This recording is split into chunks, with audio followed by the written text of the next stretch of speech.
All right, welcome back, everybody, for another deep dive. Glad to be here. Today, we're diving into something pretty interesting. Tinubu confers national honor of GCON on Indian PM Modi. And it was published on November 17th, 2024. Right.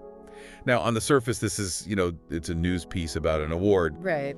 But I think we can go a little bit deeper with this one and uncover a really fascinating layer of I agree. international relations and protocol. Yeah. And really the history between these two countries, Nigeria and India. Yeah, you're absolutely right.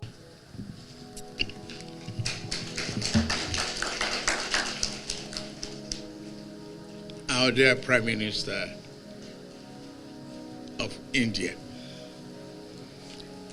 it's a great honor to welcome you to Nigeria, and particularly in Abuja.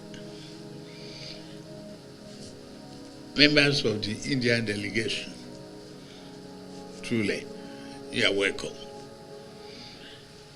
Members of the Nigerian delegation, well, I believe you are at home. Distinguished ladies and gentlemen, it's with profound pleasure to welcome His Excellency, Prime Minister of India, and members of delegation on this August visit. I recall that the last time we met was on the margins of G20 Leaders Summit in Delhi in September 2023. As I recall, I have a very good time, a good lunch, and good experience to invite you so that we can rekindle and reclassify our relationship with India. The conference organized by our two countries, the frequency of high-level engagements has to improve. Indian citizens in Nigeria and investors are doing great, service to your reputation and to democratic value and economic opportunity in our region. Though your current visit is short, I'm sure that you use this unique opportunity in many ways that we share similarities in terms of diversity and development experience, as earlier disclosed. Nigeria values its excellent relationship with India, and we work to deepen broaden the same for mutual benefit of our two friendly countries. You represent a very strong commitment in democratic values and norms. You have been doing a good job. Historically, winning 3 consecutive elections in a complex society is a feat that we respect so much. Your transformative leadership,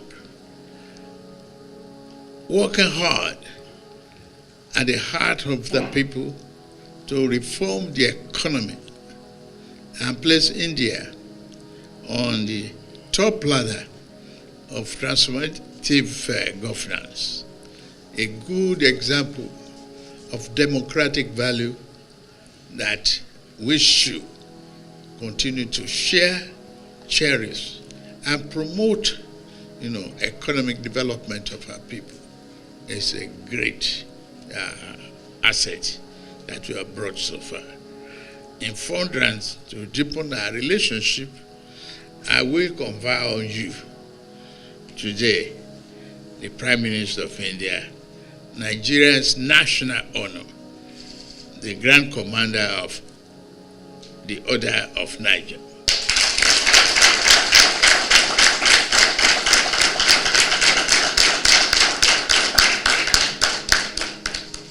This to signify Nigerian appreciation and commitment to India as a partner. You stood side by side with Nigeria on many fronts for many decades. Yes, our democracy is a quarter of a century old. You've navigated through India's sectors and also ensure joint collaboration to maintain and strengthen our relationship. Let me end this by brief remark by expressing appreciation of His Excellency to you for the visit and being favorably disposed to our renewed vision of mutually beneficial bilateral relations with Nigeria. I'm confident that our discussions will enhance Nigerian-Indian relations on the basis of mutual respect and shared mission. It is therefore my honor and privilege to invite the Indian Prime Minister to join me in this discussion. Thank you very much for being here.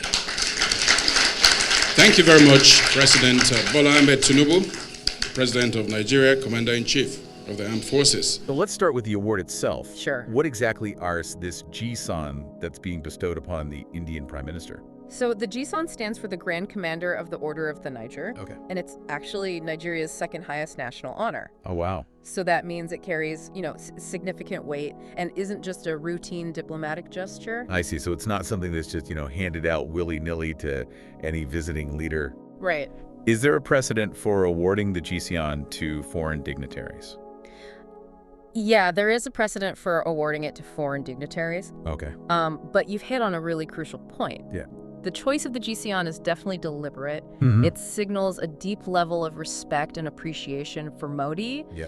and by extension for India. And like I said, while the GCON has been awarded to foreign dignitaries before, Right. it's not a common occurrence. Right. So that makes this instance particularly noteworthy. All right. So we've established this is kind of a big deal here. Yeah. And the article also mentions all this pomp and circumstance Yeah. surrounding Modi's arrival in Abuja Right. on November 16th. Yes. They played the Indian national anthem. There was a guard of honor, Mm-hmm. even a 21-gun salute. Yeah. What can we glean from these, really elaborate protocols? These ceremonies, while they might appear, purely symbolic, they play a really important role in these kinds of events. Hmm. They reinforce the formality and the respect that kind of underpins this visit. Mm-hmm. So the 21-gun salute, the guard of honor, they all underscore that high level of diplomatic engagement.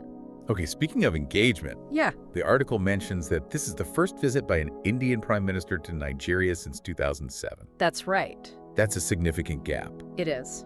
Why now? Well, back in 2007, Nigeria and India established a strategic partnership. Okay. And this visit really marks the continuation and potentially the deepening of that partnership. So they're kind of reaffirming ties and Yeah. exploring new avenues of collaboration. Exactly. And when you say strategic partnership, what exactly does that entail? So a strategic partnership in this context means they're going to collaborate on issues of mutual interest. And this could cover a broad spectrum of areas. And the article also hints at discussions and potential agreements in critical sectors, Yes. but it's pretty vague on what those might be. What might some of these critical sectors be in the context of Nigeria-India relations? Well, considering the strengths and needs of both countries, we can kind of speculate. Mm-hmm. Trade's an obvious one. Yeah. Potentially involving agreements on import-export tariffs, Okay. investment opportunities. Mm-hmm. Energy could be another focus. Okay. Nigeria with its oil resources Mhm. and India's growing energy demands. Makes sense. We might also see collaborations in technology, infrastructure development, even cultural exchange. Interesting. So that gives us some potential areas, but what does it mean for the average person? Like, why should our listener care about all this diplomatic back and forth between these two countries? Right. How could these agreements possibly have an impact on their day-to-day life? That's the crucial question we should always be asking, right? It's easy to kind of look at these events as like abstract and distant, Yeah. but the ripple effects of these partnerships can be felt in very real ways. Give me an example.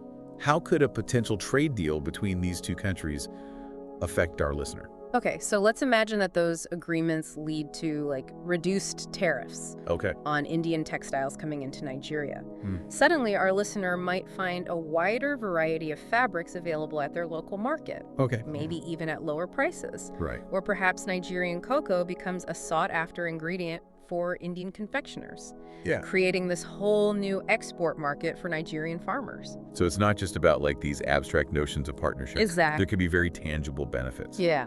What about those other sectors you mentioned? Energy, technology, infrastructure.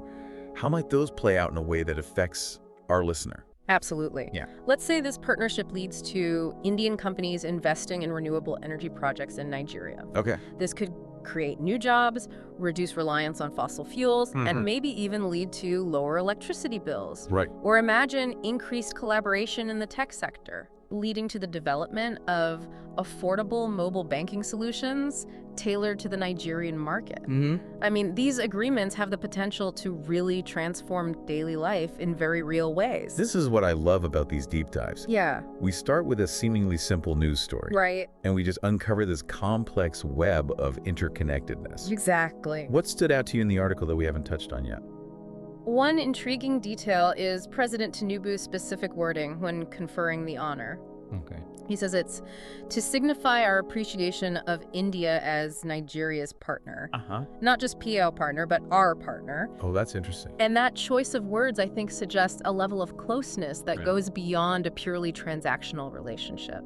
So it's not just about shared interests, but perhaps shared values or goals as well. Potentially, it Yeah. suggests that the relationship between Nigeria and India may extend beyond, like, just pragmatic concerns like trade and investment. There could be a deeper alignment on issues like democracy, development, or even cultural exchange.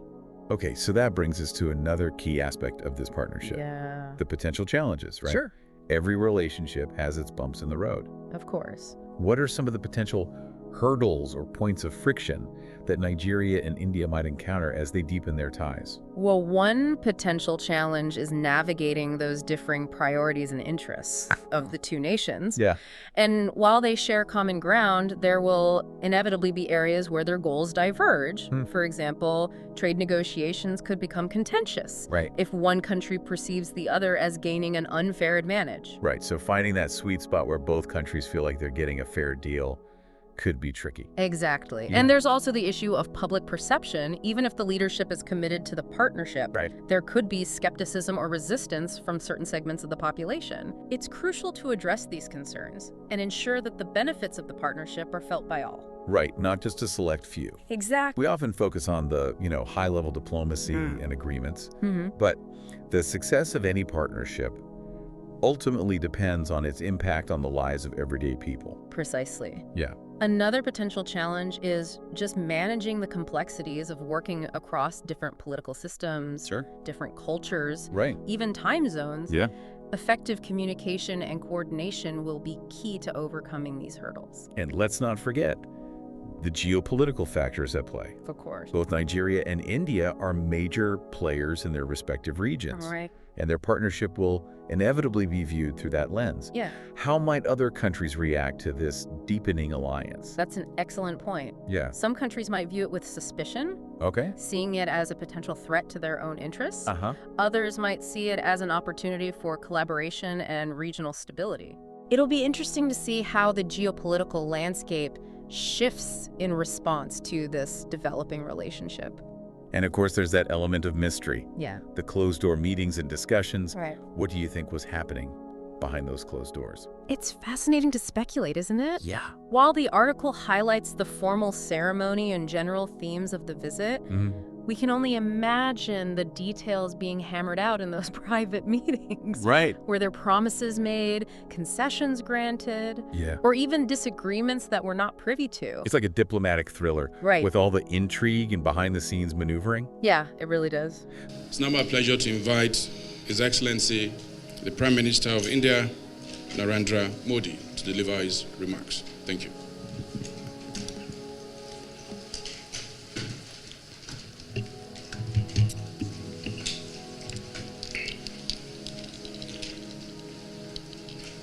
Excellency, my friend Oremi,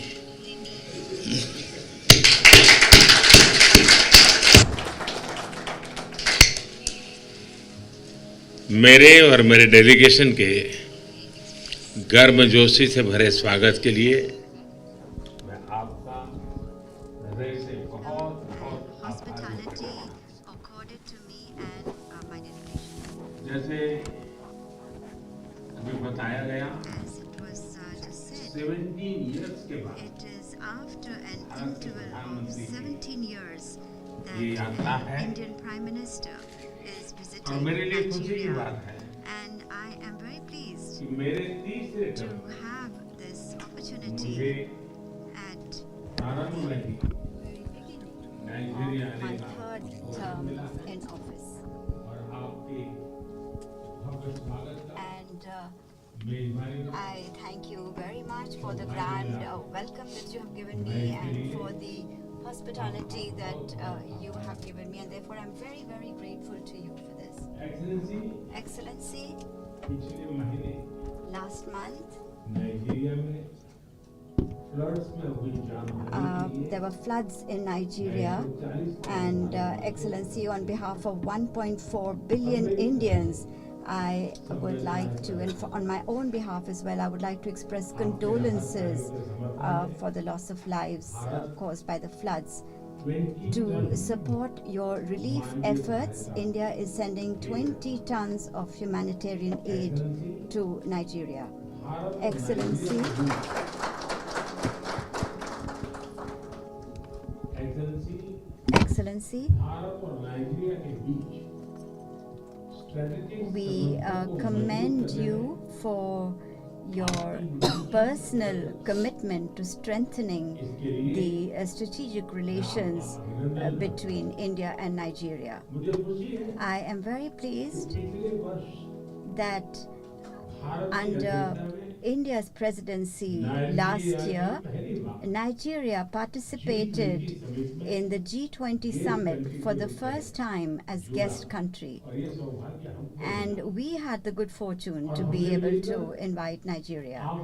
And together, G20 की स्थायी we सदस्य welcomed the African Union as a permanent member of the G20. This was something very historic that we achieved. BRICS में We are also very pleased that Nigeria has been given the status of a partner country in BRICS.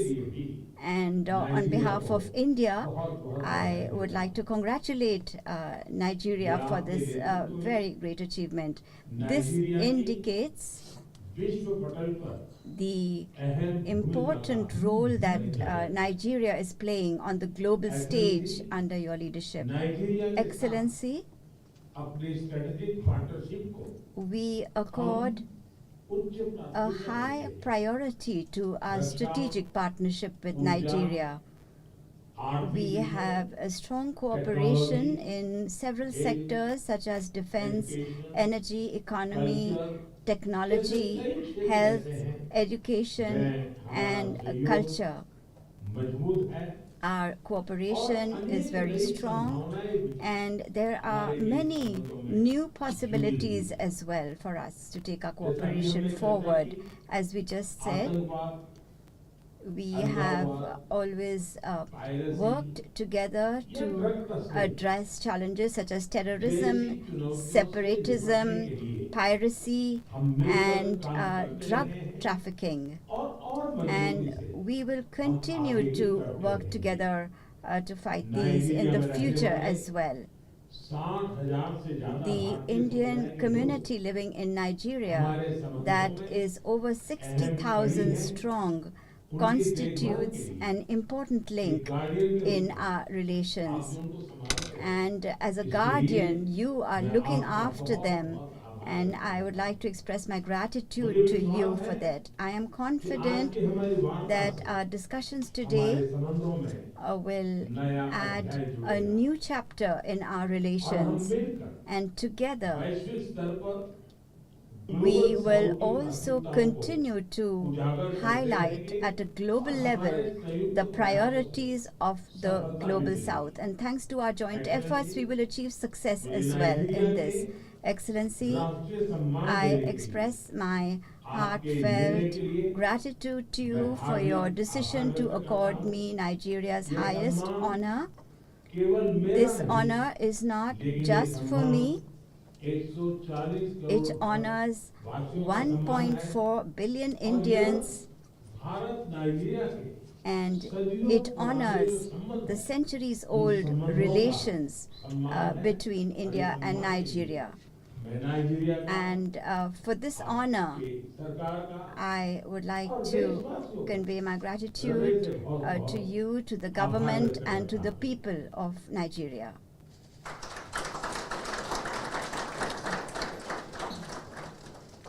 Thank you very much. बहुत-बहुत धन्यवाद। Thank you, Your Excellency. बहुत-बहुत धन्यवाद excellencies आपके टिप्पणियों के लिए।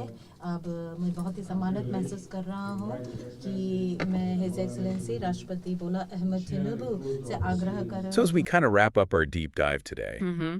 what are the key takeaways? What do we want our listener to walk away with?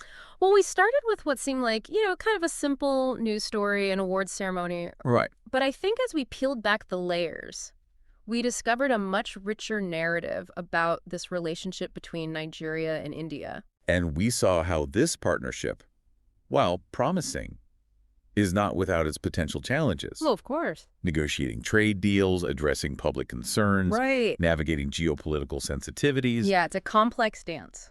It is, but the potential rewards are significant. Absolutely. Increased trade, investment, technological advancements. I mean, these all have the power to really improve lives and create opportunities. Yeah, for sure. So it's a story with, high stakes and high potential. Mm-hmm. And as we've discussed, the outcomes of these closed-door meetings could have a ripple effect that reaches far beyond the halls of government. Precisely. And this is a story that's still unfolding. Right. And it's one that our listener can continue to follow. Yeah. Pay attention to the news about trade deals, investment announcements, even cultural exchanges between these two countries. Mm-hmm.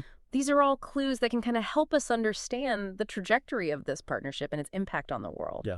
It's a fantastic reminder that these seemingly distant events in the world of diplomacy can have very real and personal consequences. And that's why it's so important to stay informed, Yeah. to engage with these issues, and to ask those critical questions. Like what? Well, what are the motivations behind these partnerships? What are the potential benefits and risks? Mm-hmm. And how might they affect our lives in the years to come? It's about connecting the dots, Yeah. seeing the bigger picture, Exactly. and understanding how our interconnected world truly works. Exactly. And who knows, maybe our listener will uncover some insights or make some connections that even we haven't thought of. Now, that would be impressive. That would be a really good deep dive. All right, everybody. Thanks for tuning in. Thanks for having me.